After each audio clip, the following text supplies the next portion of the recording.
I'm Dave and this is Logan, out once again for a walk in the New Forest. Thanks for joining us.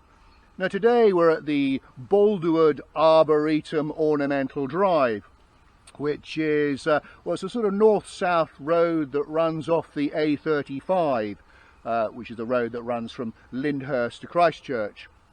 And well, our walk today is going to be a 4-mile circular route to the west of the drive, mainly taking in woodland, some tracks, a bit of heathland.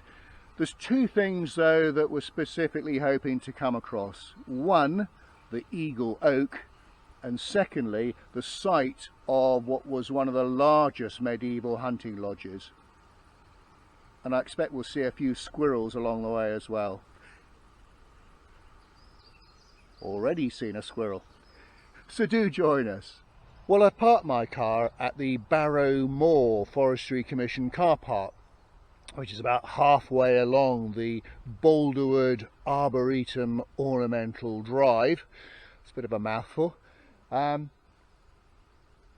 I've come across a little den already. This is just by the car park. Look at this. Well, someone's had a lot of fun building this. This definitely warrants some further investigation, I think. I think what I'll do, I'll be brave, and I'll send my dog in first. You gonna have a look, fella? What do you reckon?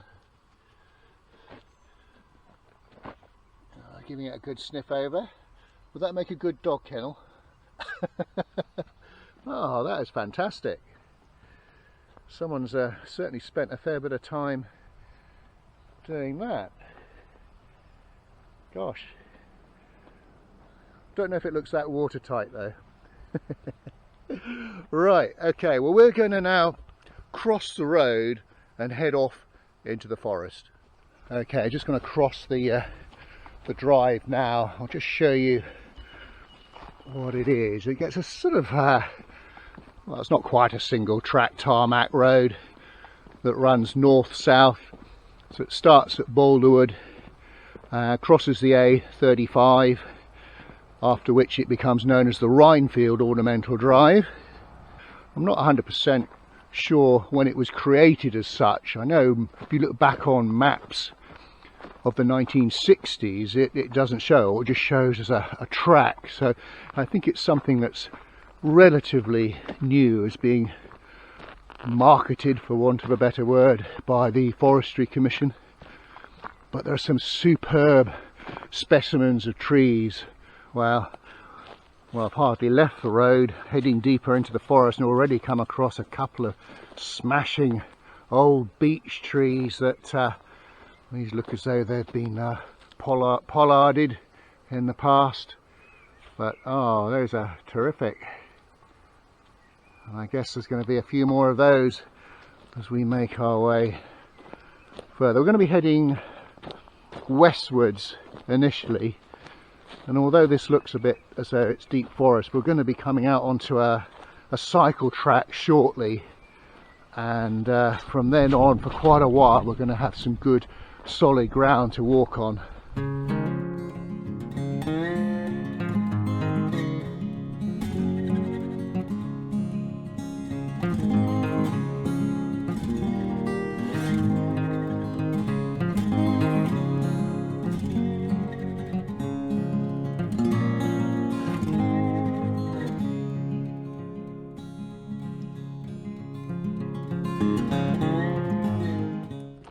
Certainly is a beautiful morning. I'm filming, I think it's the 22nd of June today. Crikey, we've had the longest day already. Where's the year going? Oh, it's beautiful. It's just come out to 9 o'clock in the morning. Sun's already out. There's a fair bit of blue sky. Now we're walking along this track that's in the Knightwood Inclosure. I'm going to make a slight detour. If I just turn around and show you where, well, that's where we'll be going, but I want to make a little detour down this track here to see if I can find the Eagle Oak. which is one of the celebrity trees in the forest. Well, I'll tell you a bit more about her if we can find her. Hey, we found her just by me here, and you can see why she's not easy to spot, because, well, at ground level all you can see is yew foliage, because there are a couple of yew trees but in front of her, but if you look high up then you can see all her foliage. But as I say, she's not easy to find. I'll put a little map up on screen. The red arrow is where she's located, and the blue arrow is the route that we took to get there. But let me just get a bit closer and show you around. Make sure I don't get the sun in your eyes. But she's got quite a girth to her. Now, the reason she's called the Eagle Oak is that the last recorded sea eagle in the New Forest was killed or shot in her boughs by a New Forest keeper back in 1810, I think it was. Having said that, a couple of years ago, I think it was, the authorities have just started to reintroduce sea eagles into the area. I think 6 were released on the Isle of Wight, and the plan is to release more, and a breeding program is going to start in 2024, I think it is.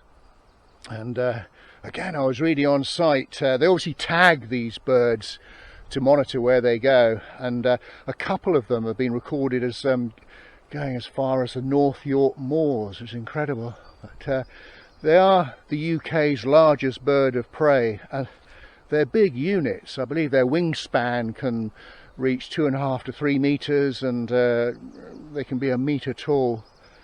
But just going back to our friend here, again, I was reading about her in more detail. There was an article written in 1999 that explained that she's got quite a small crown on her, and so she's probably a lot older than she looks.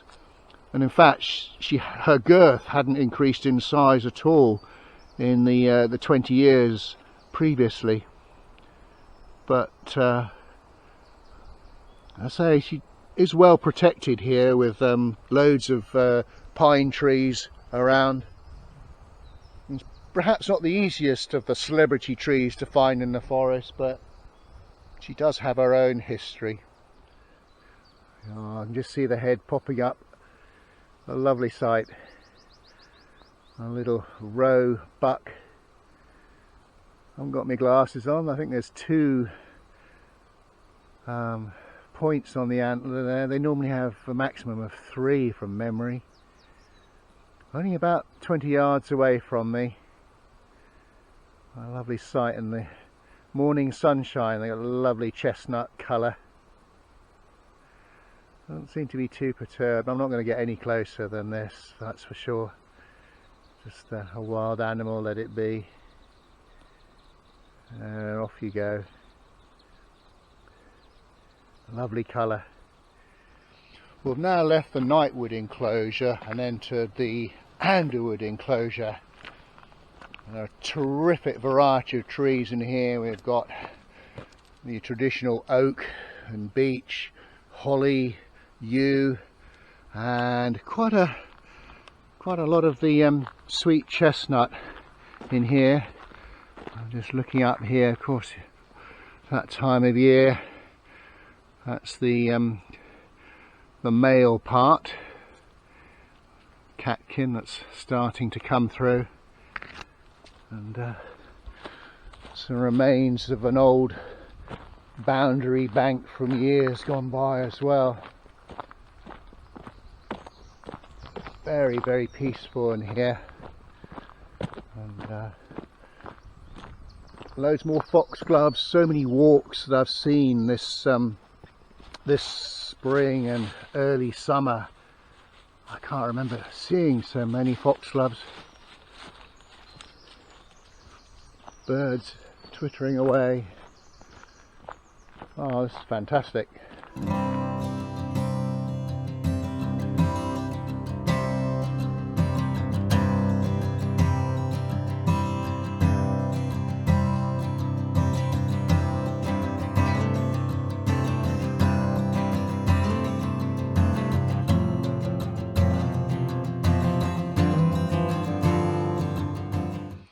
just come to a little T junction, and we're now going to start heading north towards a place called Hart Hill. So a little bit of a climb, but it shouldn't be too bad. And come across another ant's nest. You know I love these. And this one is well underway in being constructed. It looks like they're building it up against the side of a tree stump there. Hopefully this is coming out okay on camera. I just find these fascinating. Of course, these are the big southern wood ants. Lovely. Okay, so as I said, we are now heading northwards. Oh look, I can see another ant's nest over here. Not quite as big, but equally well under construction. But you might be able to see the ants a little bit better in the sunshine there. Each one of them obviously knows what they're supposed to be doing. I hope someone's in charge. Right, we're going to keep moving because they're all over the place. Okay, onwards and upwards. Lovely sight. A little group of ponies happily munching away. Really is quite beautiful here. Just panning round. So we're working our way up. Well, we're past Hart Hill, and quite noticeable change in the wooded area here. On my right, very much the oldest deciduous trees, some oak and beech, and then my left hand side, more conifers, more recently planted, I would suggest. In fact, on my left hand side, the area is known as Smokey Hole. That goes back centuries when it was a hive of activity for charcoal production. And, so a little bit of an uphill bit, hence the puffing and panting. Okay, well, we've come about as far north as we want to go along this cycle track. And I see there's a rather pleasant little seat there for a rest in a second.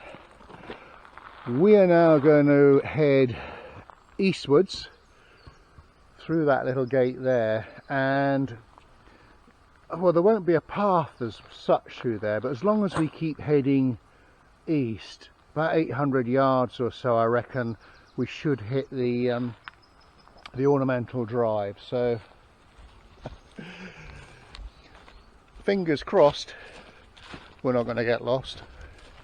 We should be all right, as long as the sun stays where it is.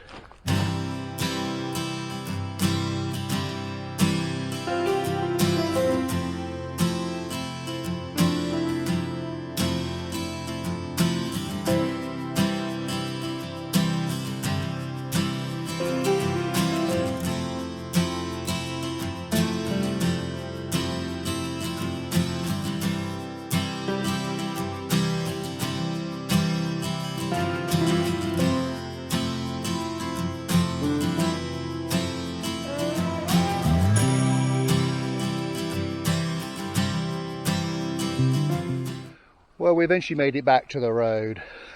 We didn't get lost, honest. Now, what I'm going to try and find now are the remains of a medieval hunting lodge. Now, as regular viewers will know, we've come across a couple of these in previous walks. The one I'm looking for today is one of 4 that was built by Edward III in 1358. They were basically temporary accommodation for royalty and nobility during, well, they were out hunting basically. The buildings themselves would have just been made of timber with slate roofs, so there's not going to be anything of those left. But all of the lodges had surrounding banks and ditches, mainly to keep out thieves and vagabonds.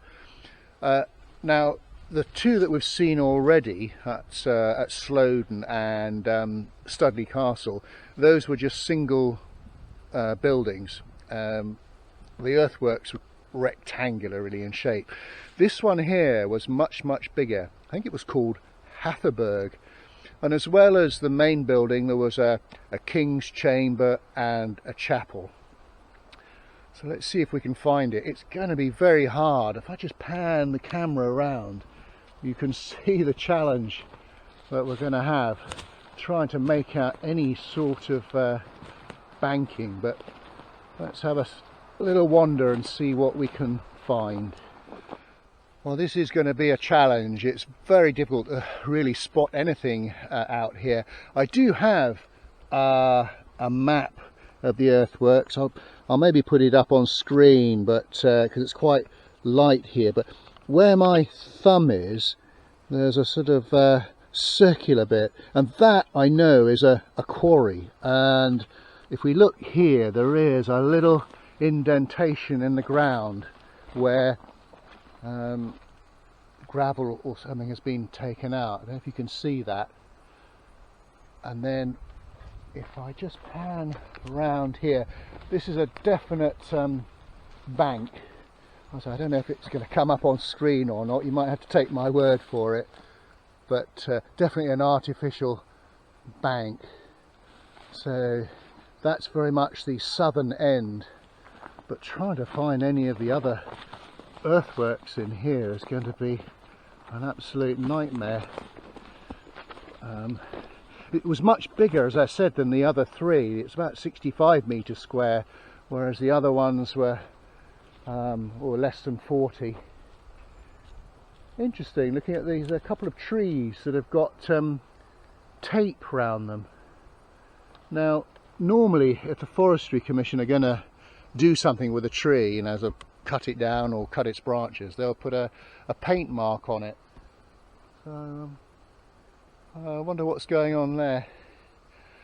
But that's about it. I'll have a little bit more of a wander, see if I can find any of the northern bank.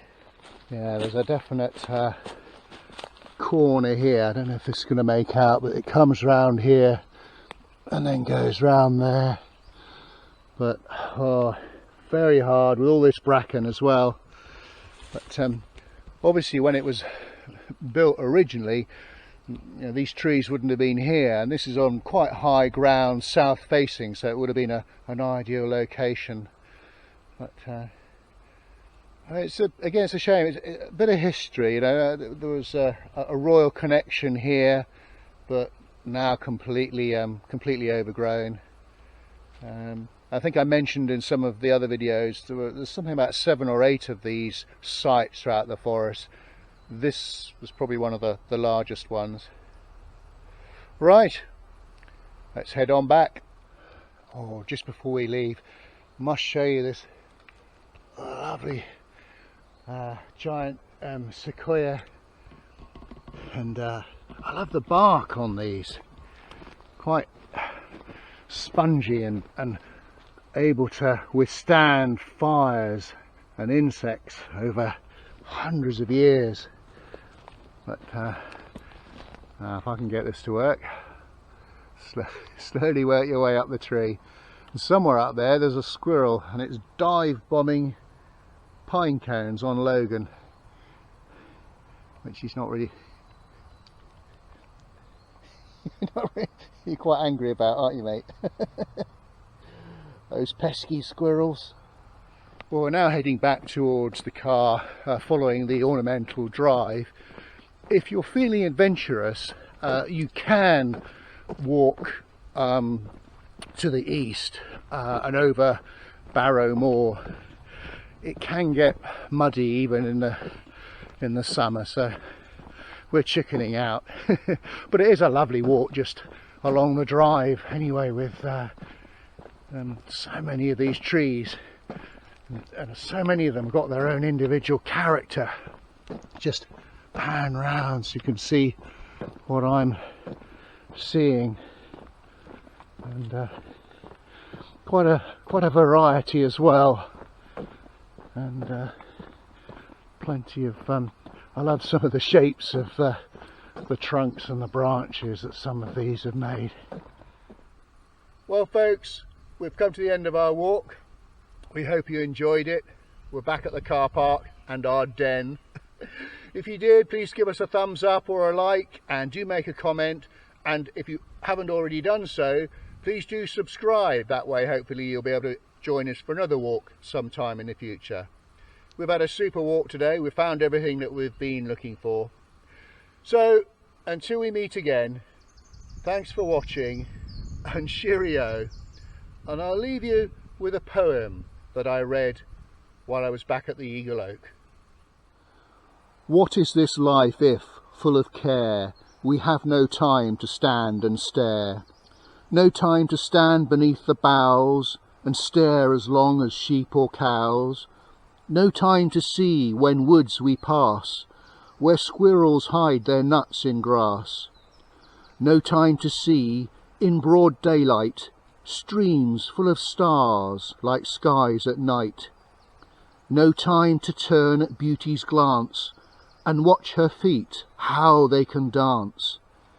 No time to wait till her mouth can enrich that smile her eyes began? A poor life this, if full of care, we have no time to stand and stare.